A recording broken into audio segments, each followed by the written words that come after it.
American English, American English, American English webinar series. Teach and learn. American English webinar series.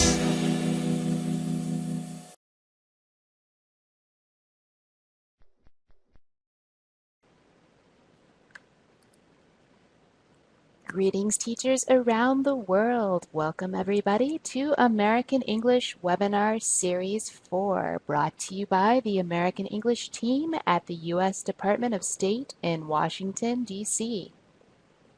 Let's begin today by taking a look at this great photo submitted by Rita Awuku, featuring teachers gathering for a viewing session with Webinar 4.3 at the U.S. Embassy Information Resource Center in Accra, Ghana.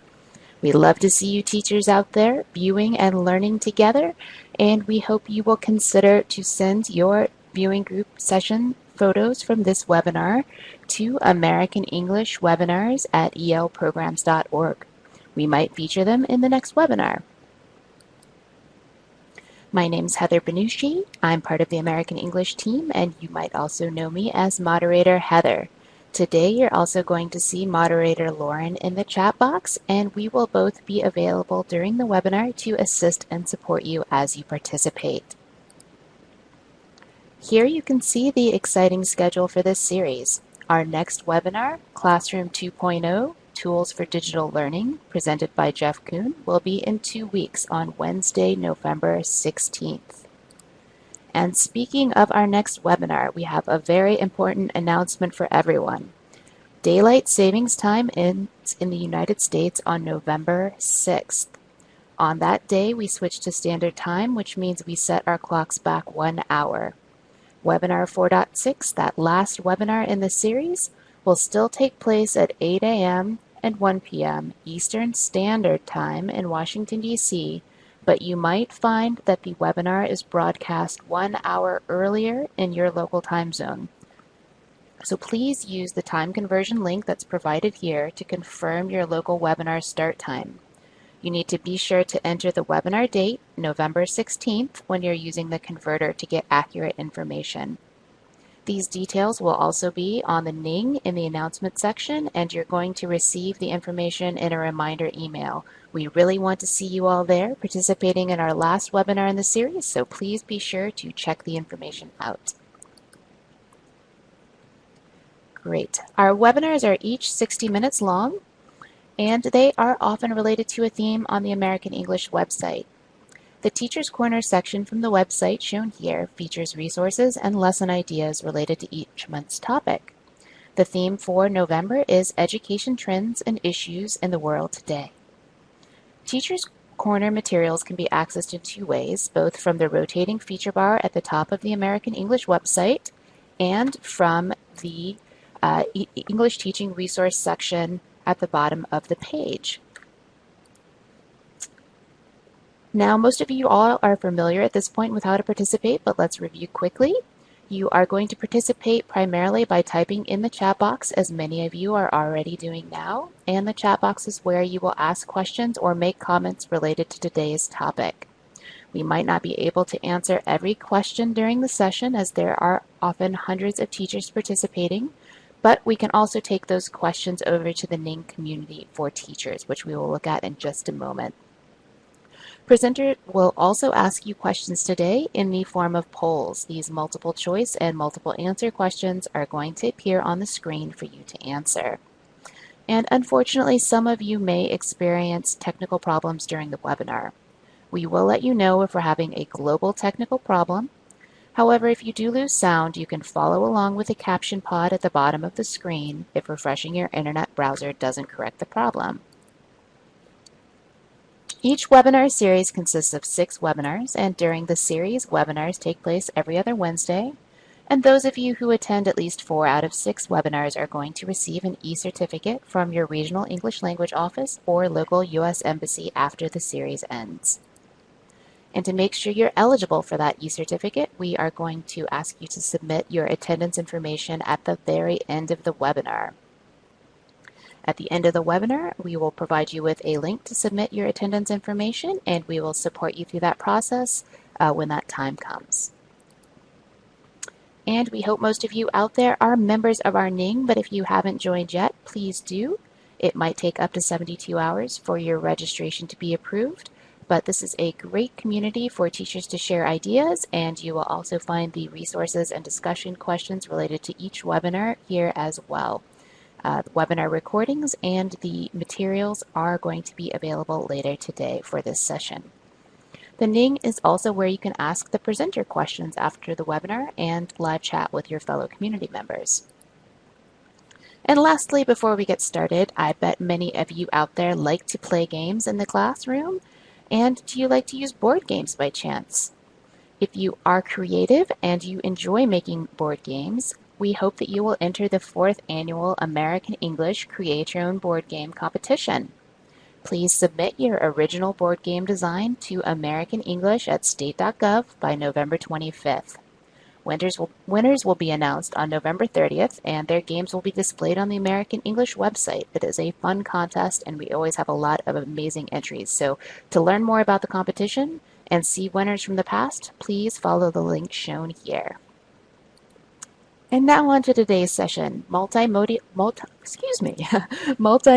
writing using media and academic writing. Multimodal assignments help students develop visual and digital literacy. When we assign multimodal projects, we prepare our students to communicate effectively in modern writing contexts. This webinar will focus on strategies for encouraging students to use audio, video, photographs, and drawings to supplement their writing in meaningful ways, creating effective writing assignments using blogs, collages, video and audio essays, and storyboards. We're going to look at assessing as well at the end of the session. It is my pleasure to introduce today's presenter, Maggie Sokolik. Maggie is the Director of College Writing Programs at the University of California at Berkeley. She holds a Bachelor of Arts degree in Anthropology from Reed College.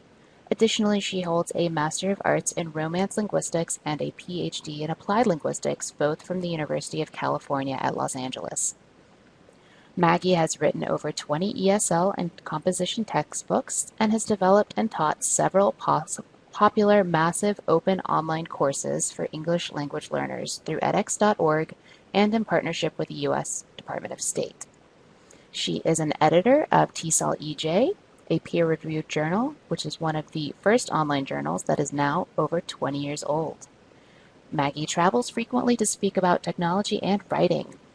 Welcome, Maggie. Good morning, good afternoon, and good evening, depending on where you are. It's really my pleasure to be here with everyone today.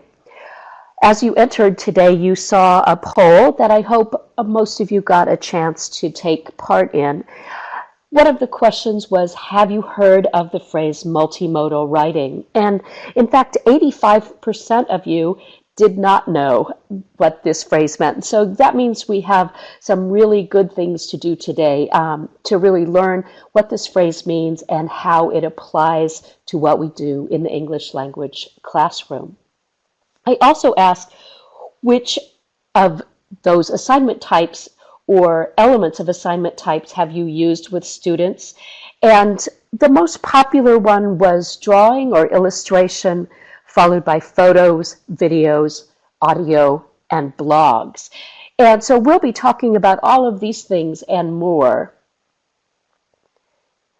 So as we move to the next slide, I want to start with a metaphor. And I'd like to start first by asking you to raise your hand if you like to cook. How many of you like to cook? I see lots of hands being raised already.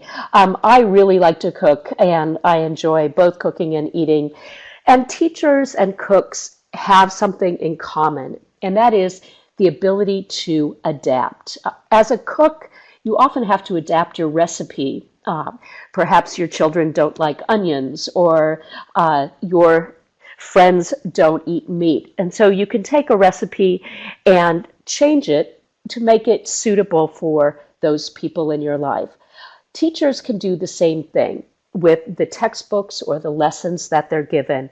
They know that something might not be suitable for their students, and so they change it.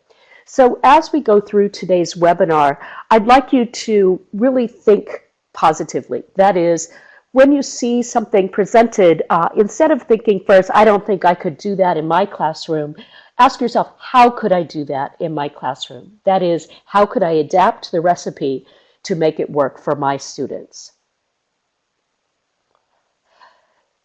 So let's talk first about what multimodal writing is. It is, sorry here, get my clicker going there. It's writing that integrates different modes such as written prose, images, color, video, document design, and sound. And you'll notice that this matches with a lot of those things I asked if you had used in assignments before. It can be presented physically or digitally, that is, either on paper or on a computer. We're going to focus on digital multimodal writing primarily in this talk, but in fact, most of the things I'm going to talk about can be done without computers at all. And so I'd like you to keep in the back of your mind how to do that or what other ideas you might have. That is, multimodal writing can be done with pencils and paper if that's all you have available. So one of the benefits of multimodal writing is it really engages students in learning. Students, of course, we know are attracted to new technologies, to video, to sound, and things on their computers. And so through using multimodal writing in the classroom, we can really engage students in ways that bring surprising results. So I'm going to give you some ideas about designing multimodal assignments a bit later, but first I'm going to ask you to think about how you can adapt them for your own environment, and let's think about the goals of this webinar. And when I give my students goals, I also ask them to think about their own goals, what they want to get out of it. So while I am going to give you some goals, I'd like you to also think about some goals that you have for yourself. First, since most of you didn't understand what multimodal writing was when you entered here, first our goal is to increase the understanding of multimodal writing. To learn how it can be used in the English language classroom, of course, and to understand both the advantages and the challenges of using these types of assignments. And we'll learn more about how to design and, as mentioned in the introduction, to evaluate multimodal writing assignments because, of course, they're not quite the same as a typical traditional writing assignment. I'm just going to give you a little preview of a blog from my current class. This is a very simple approach to multimodal writing. You'll see the text, and I've just given you a sample of it. You don't see the entire essay. It wants to talk about a story about rice and includes a really nice, simple picture of a bowl of rice to emphasize what his story is about. So that's a simple computer example. Next, you see a collage, and this is, of course, a paper, and in this case, paint and dried flowers example. That is, multimodal means all kinds of materials, not just computer materials. So we see here just the writing on the paper with some ink and some paint, a bit of music, and the dried flowers to get across the point that writing makes everything better. So I want to start with a poll question here. What benefits do you think or how important is digital literacy to today's students of English? Do you think it's very important, somewhat important, or really not that important? So if you would cast your votes, I see already that most of you think that it's very important, with a few of you thinking that it's somewhat important. And so we know that given modern technology today and this state of both education and the workforce, that in fact digital literacy is probably important to most of our students, and over 90% of you think that's the case as well. So let's go back to the presentation. So I want to talk about the advantages for students in developing digital literacy, and we'll define digital literacy as well. So why use multimodal writing? Of course, it helps students to develop digital literacy and critical analysis. It promotes creativity in writing and idea development. And I know in our Ning discussion area, people are already talking about the idea that it's difficult for students to come up with ideas to write about sometimes. It enhances motivation.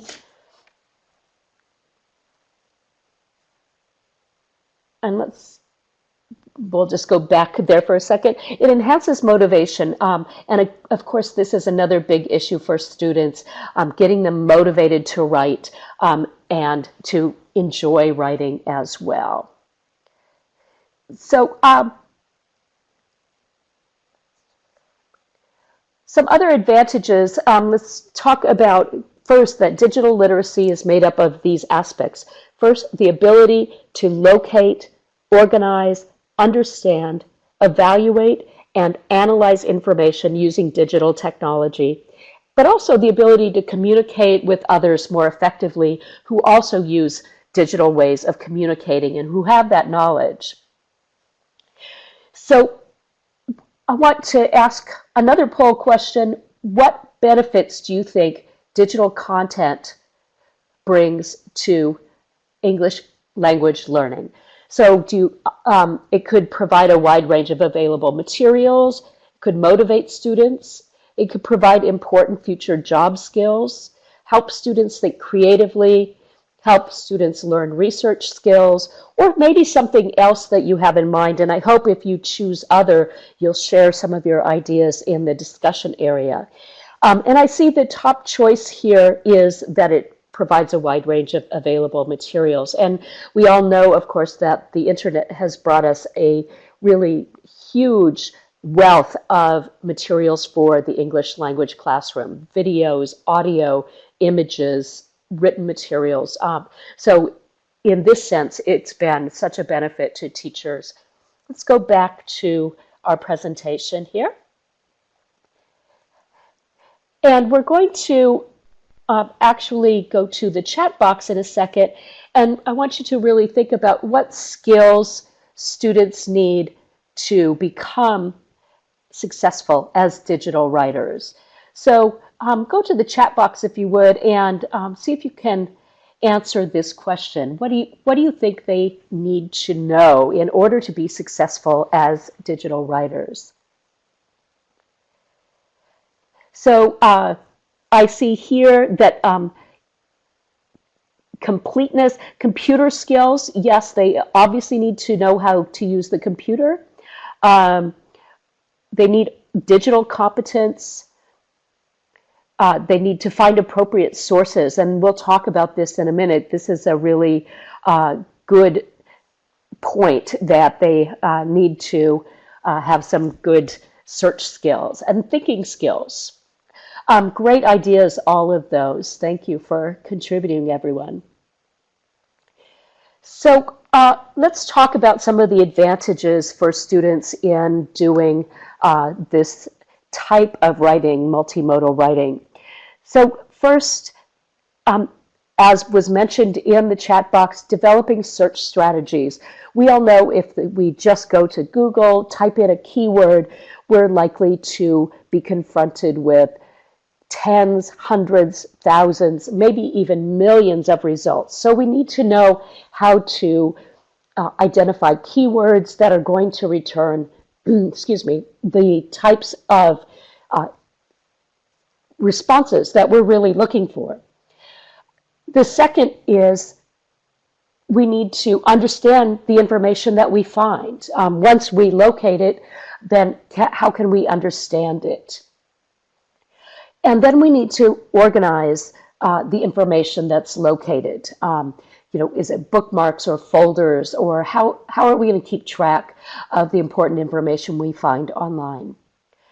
We're going to evaluate the information for usefulness and analyze it in order to adapt it to our personal use. Excuse me.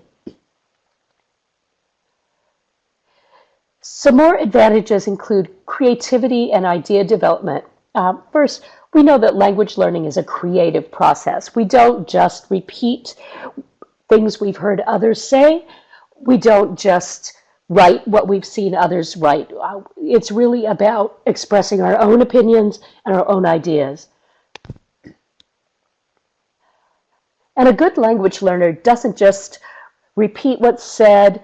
We want students to be creative, to use their own ideas, and to really come up with a fresh approach to expressing their ideas. After all, that's what good writers do. And multimodal writing actually emphasizes this creativity. It has new or novel ways of bringing different media together and creative ways to communicate these ideas through images and through sound.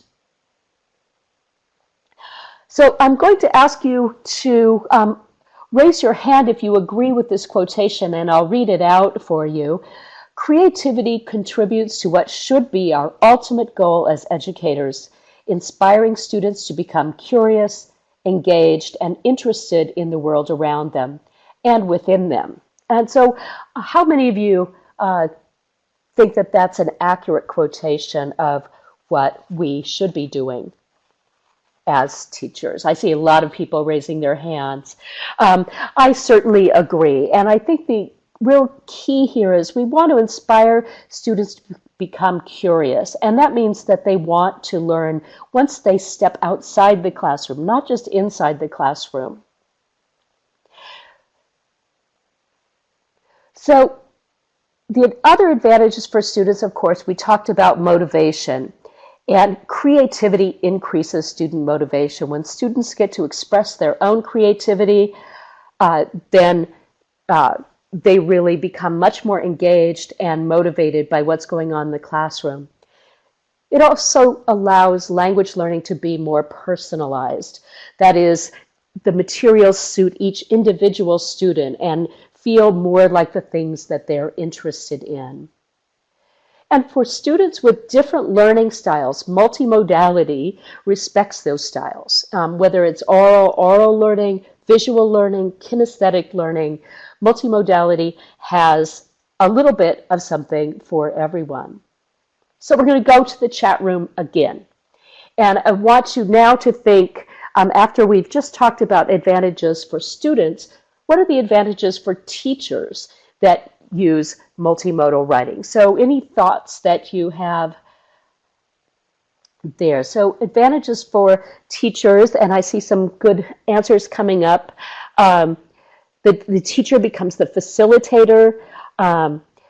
It's a way to create engaging classes.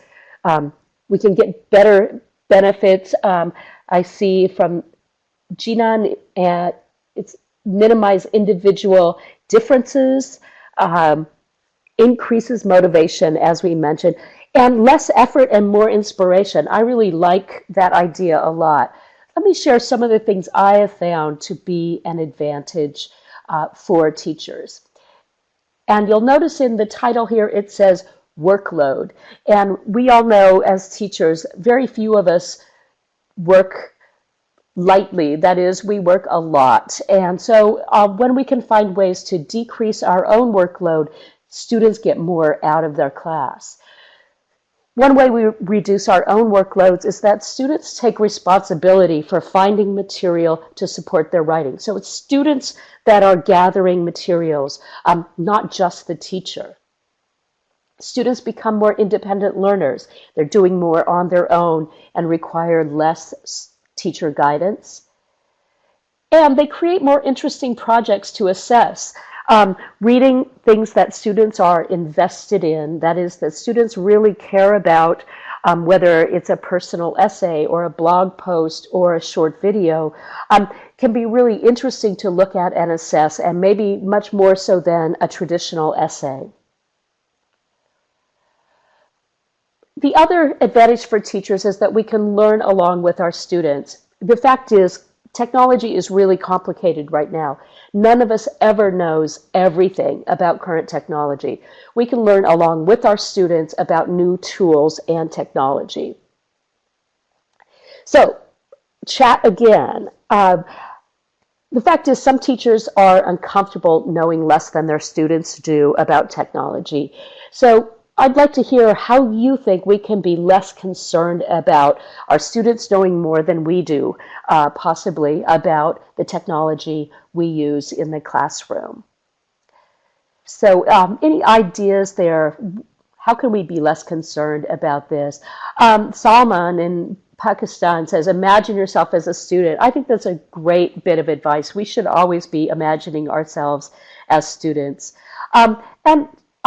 I see also that someone's suggesting that we, prepare ourselves and do research. I completely agree, and this helps our professional development, our own training, and we can take advantage of this and work collaboratively with our students. There's so many great ideas there.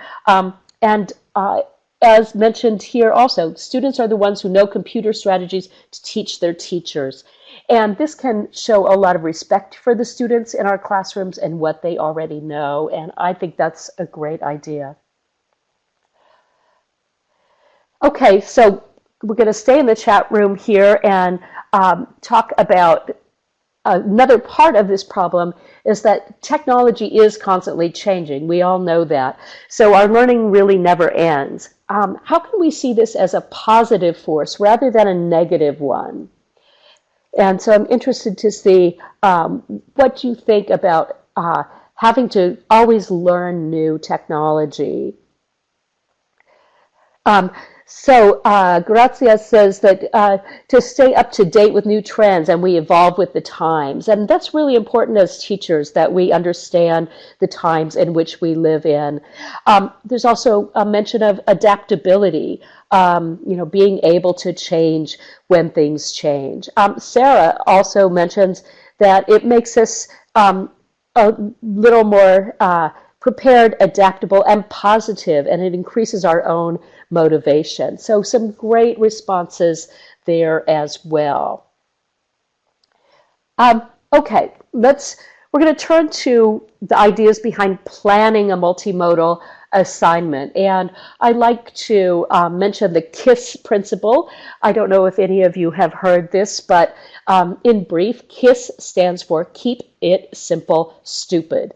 Not that anyone here is stupid, but it's a great word to remember, because if you are not familiar with the tools of multimodal assignments, it's really good to start slowly and maybe just include one aspect of multimodal assignments while you learn along with the students. So keep it simple. And one way to really get started is to inventory or think about what your own skills are. And we're going to go to a poll right now and see what you already feel comfortable doing.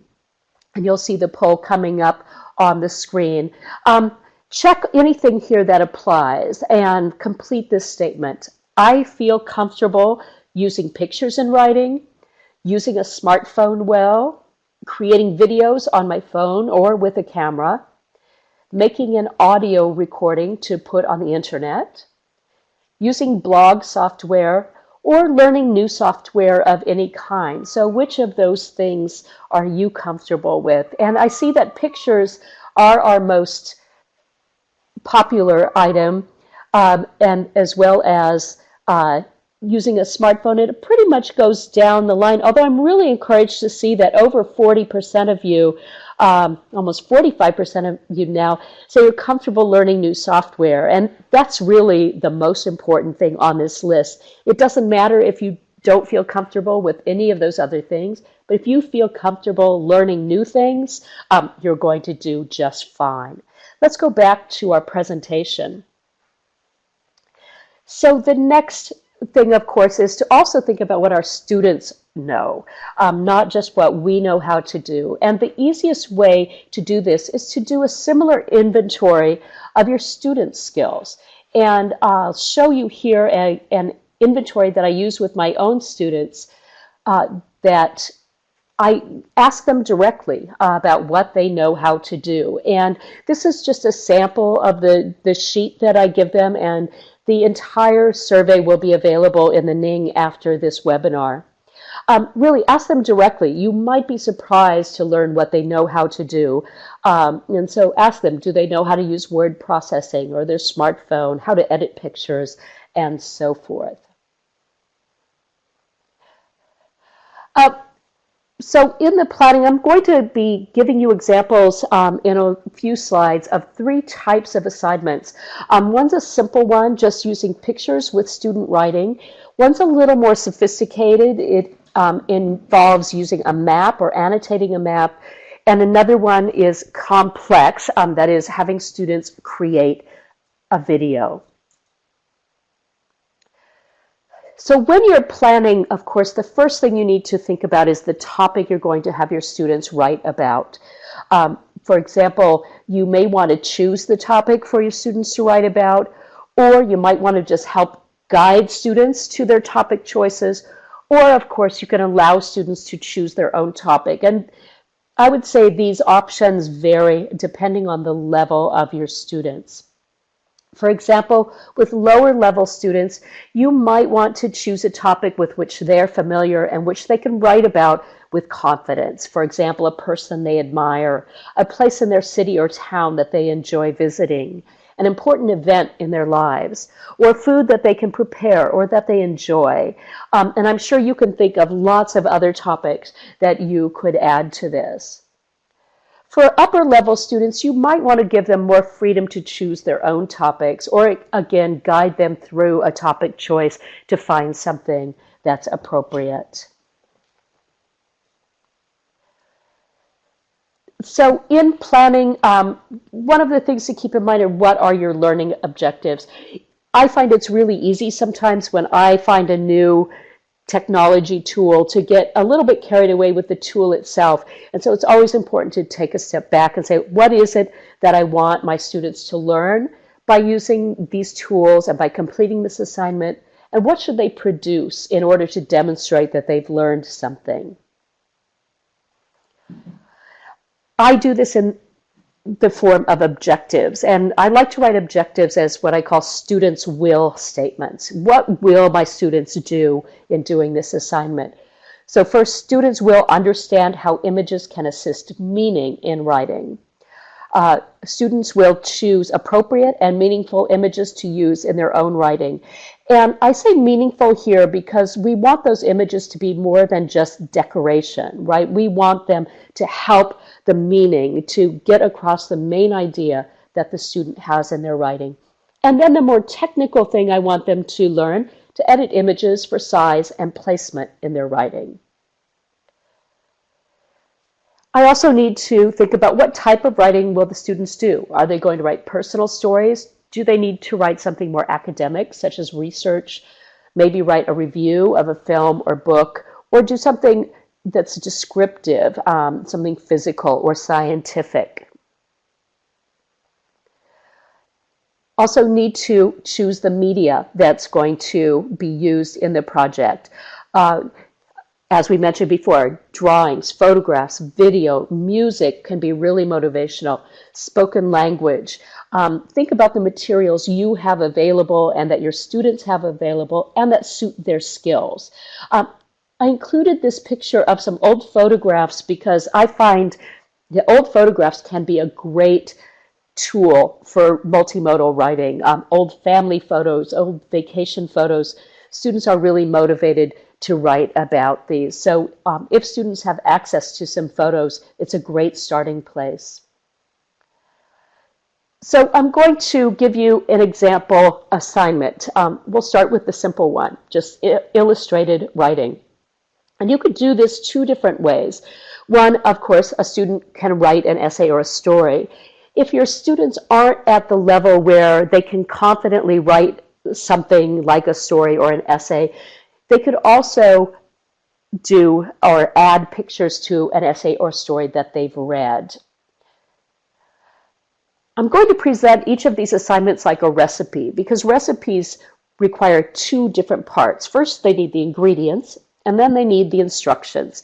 And so I think it's an easy way to keep in mind how to put these assignments or recipes together. For this assignment, there are only two ingredients: the student writing, or the piece of writing that maybe the student's working with, and some photos or drawings. And there's lots of different sources that you can use for photos or drawings. If you're using these photos with the student writing only in the context of your classroom, you can use them from anywhere, including Google Images. If you're going to post them on the internet, you need to use things that are open source or not under copyright. And so there are some great resources. Pixabay is one, the New York Public Library, and there are many others, and we'll post some of these resources in the Ning that you can use. You can post on the internet, and there's no copyright or fees associated with using them. The instructions for this recipe are that students write their assignment, and then the student, maybe with the help of teachers, search for the images or create drawings to go with the writing. A substitution, and we know recipes often have substitutions, is that you can start with a picture and ask students to write about it and use it in their writing. So if they aren't going to find the pictures, you could start with the picture and ask students to write about it. Another thing I like to do when students are practicing verb tenses with a photograph, rather than just have them describe what's in the photograph, ask them to describe what happened right before that photograph, and then they can practice past tense verbs. Or ask them what's going to happen in the future right after that photograph, and they can practice the future tense. So here is an example from one of my students. It's a straightforward example. He wrote about the problem of child labor, specifically on cocoa plantations. And you'll see he used an image of the World Day Against Child Labor as part of it, and an image of a child who's carrying sacks of cocoa beans.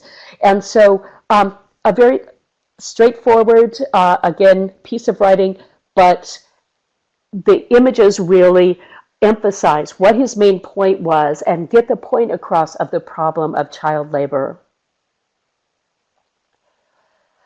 Okay, second assignment I'm going to talk about, and all of these are assignments that I have done with my own students. And this is working with maps. You can use maps for lots of different reasons. One, to just talk about the geographical points in a story. Imagine you read a story that's set in Tokyo or in Mexico City. You could have a map so that students could find and write about the events of the story that happened in different places. Of course, you could write about areas of interest in one's own town or city, or the historical background of a part of a city or a region, or just some tourist suggestions. And that last one is a little simpler activity that you might do with lower level students. And here's the recipe. So you need some maps, and they could be online, such as Google Maps or other map services, or paper maps. Smartphones with cameras, although this is optional, and I'll explain this more in a minute. And then written information about the places on the map that are important to the assignment. And the instructions. So locate the maps that you want to use, and then students write the information that is relevant to the map they're using, and students add both the written information and some images to the map. So that's where the smartphones with cameras come in, possibly. So here's how I did it with my students. I had a brand new class. It was the first day of class, and a group of students who didn't know each other, but who also didn't know our campus. They had just arrived. And so I wanted them to get to know each other and to get to know campus a little bit. And so here was the task. I asked them to pair up and to go out and explore our campus and find a tree that really interested them. We have a lot of trees on our campus. When they located the tree, they were to ask a passerby to take a photo of the two of them next to the tree. Then they came back to class, and together they did a little bit of research. They tried to find out what type of tree it was, and then wrote 2 to 3 paragraphs about the tree, what type it was, how they felt about it, etc. Then they added the photos and information to the map. And you'll see here on the image that those little tree icons are actually the icons the students put there. And when you click on them, you get all the information. So here's what the students wrote. And I'm not going to read all of this out. You can read about this more online, and I'll give you the link later. But you'll see, for example, the first one, we were looking for a tree which is unique and interesting. And on the way to Southern Tower, we finally found the tree whose appearance was relatively grotesque, weak, scrubby. It was the cedar tree. And the writing's actually longer than this. This is just a sample. And then if you click on one of the tree icons, you'll see what comes up are the 2 photos, one of the tree itself and then one of the students there by the tree. And the nice advantage here, it also gives them confidence to speak in English to a stranger, to ask them to take the photograph. The whole set of instructions can be found at this link. I don't expect you to write it down right now. It will be provided in the Ning after the webinar, but a much more complete set of instructions of how to do this. So I want to take a pause here and go to the chat room. If you didn't have access or time to do this with computers and Google Maps and so forth, how could you do this without computers? And look forward to some of your responses here.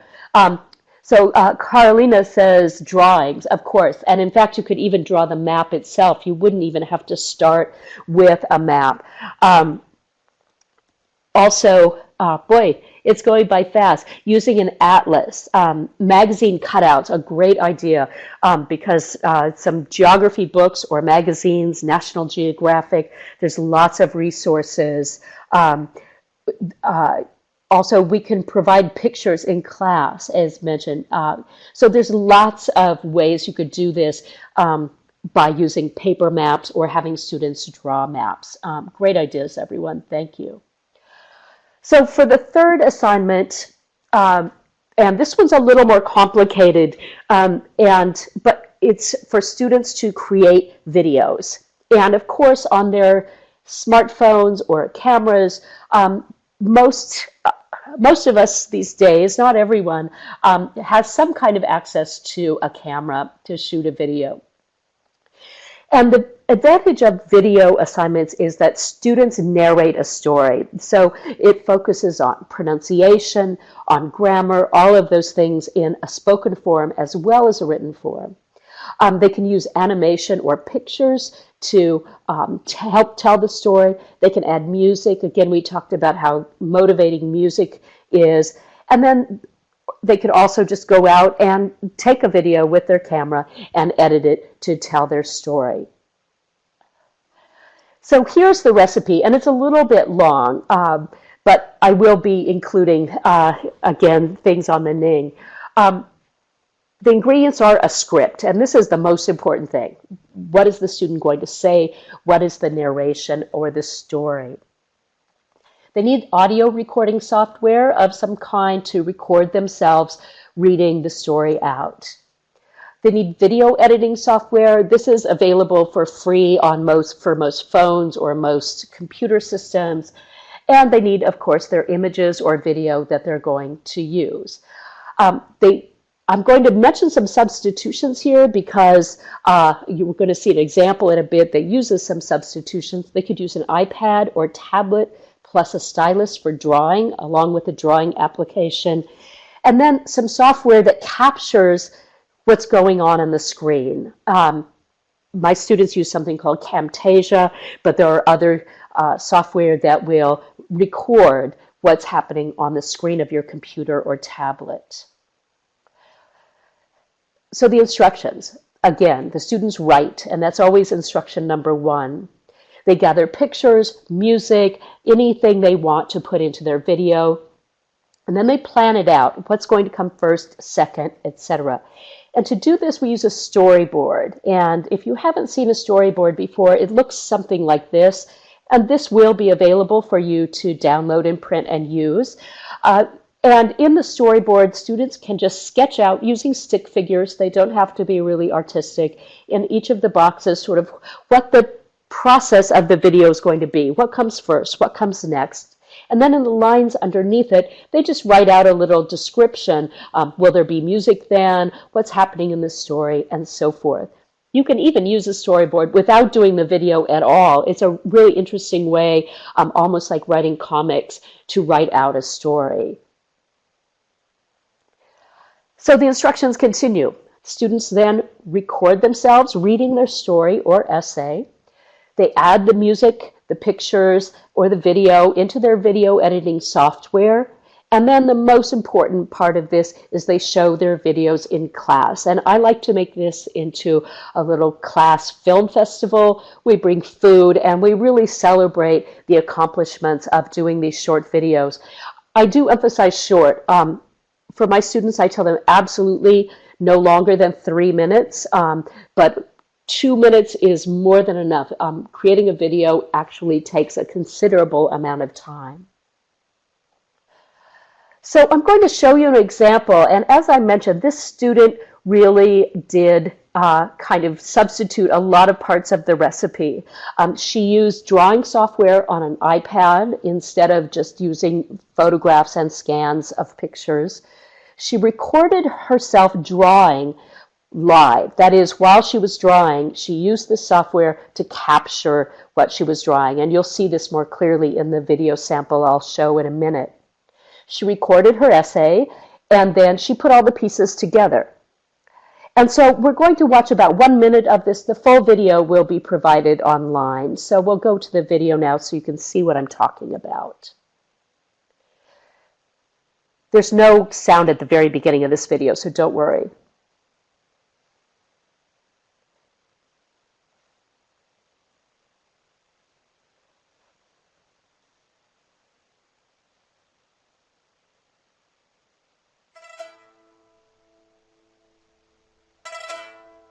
I was born in a Chinese family that speaks Mandarin primarily.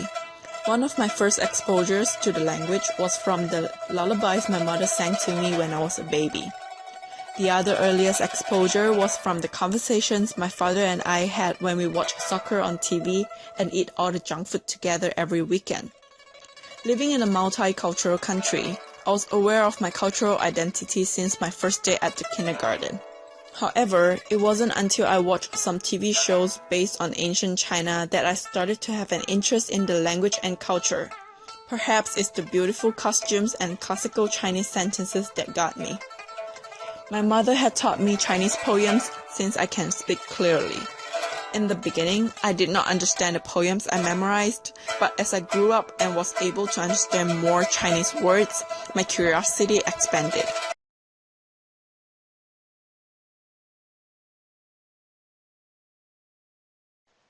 Okay, so that just gives you a little sample. This video is available online, and I'll provide the link for it. And I thank my student for allowing me to share it with you today. She really did an extraordinary job at what I thought was going to be a very simple assignment, and she made it really a much richer assignment than I had anticipated. So some advice for all of this is to really share early and often. That is, students need a lot of hands-on help from the instructor and from each other as they go through this process. So have them bring things to class and give them some time to learn unfamiliar media. Also, allow for them to play and share at early stages. Don't make it stressful. You want them to really have fun with it and to learn by doing. Ask them to bring their media, their draft writing, all their ideas to class. And finally, have them share informally or in gallery activities. And gallery activities are just where you take examples of students' work, you tape it or pin it to the walls, and students walk around the classroom looking at each other's work as if they're in a museum or a gallery.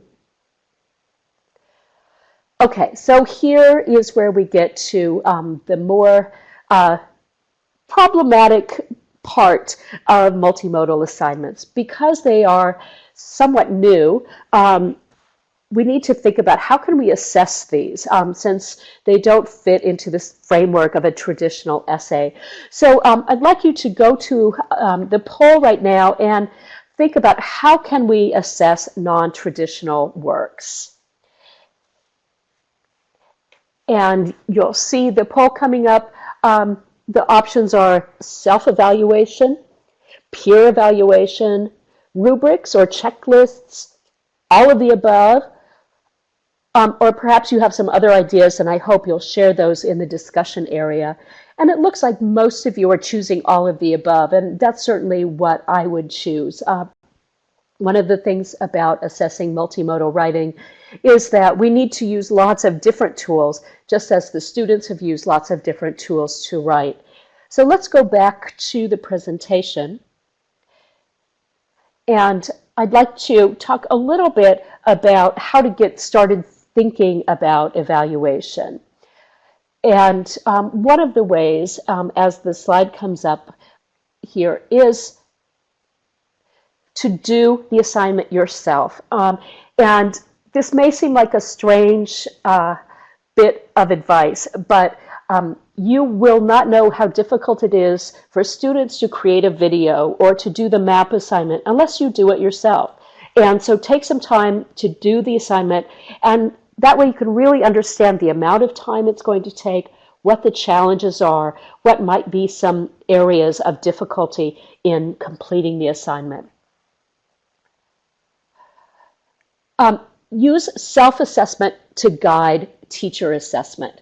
I ask my students, and I'll give you a sample in the next slide of the questions I ask my students about how they can assess themselves when doing this kind of work. And I use what they say to help guide my own assessment.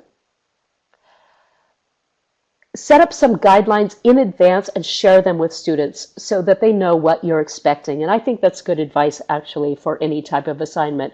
It helps for students to know what they're going to be assessed on. And I'll give you some more ideas on assessing multimodal work. There's a great website at Kent State University that talks about this, and the link will be available after you finish today. So here's the example self-assessment I give to my own students. I ask them to take into account the comments from your classmates, and I do ask classmates to take index cards and just write down a few comments about their video or whatever the project is. My own comments and your own thoughts about the process and the end result, and describe just in writing what you're most proud of, what you've learned from making your video, what you would change if you had a chance, and a summary of what your classmates said in their comments. And then I ask students what grade they think it deserves and why. And my colleagues sometimes think this is crazy. They said, well, why wouldn't all students give themselves A's? I actually find students are more critical of themselves than I would be. They are often more critical of their own technical skills, where I'm looking at the writing and the story. Okay, so we are coming close to the end of our time today, but I'd like you to go to the chat box. I want to hear some final ideas. What other ideas do you have about multimodal writing? And Especially, how could you adapt any of the strategies or assignments that you've seen for your own situation if you don't have the tools available? Especially the video assignment. What else might you do if you don't think your students could handle the video assignment or that they don't have the tools to complete the video assignment? Yeah, so Eric says they can draw it. And Salman says, do it with teaching colleagues first. What a great idea. Get together with a group of colleagues and create videos yourself. Yvette says they could create slides, which I think is a good idea as well. And Nellie in Mexico says she's used videos and they work really well. I'd like to emphasize that. I think that's really important.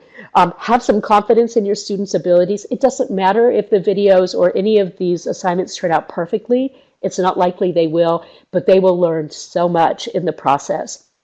So I'm going to turn it back over to our moderators, who I think have a few things to say as we wrap up.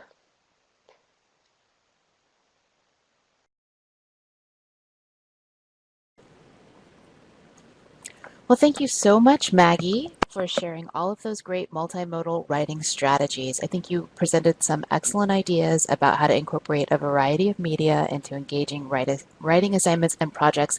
And these will all be things that our students will be motivated by and will enjoy accomplishing, as well as you mentioned continuing to develop their digital literacy skills. So again, a big thank you from all of us for your presentation today. I would also like to say a thank you to our audience for sharing your ideas and participating in today's webinar. We look forward to learning with you again in 2 weeks when our presenter, Jeff Kuhn, will share tools for digital learning in the English language classroom. And before we get to attendance,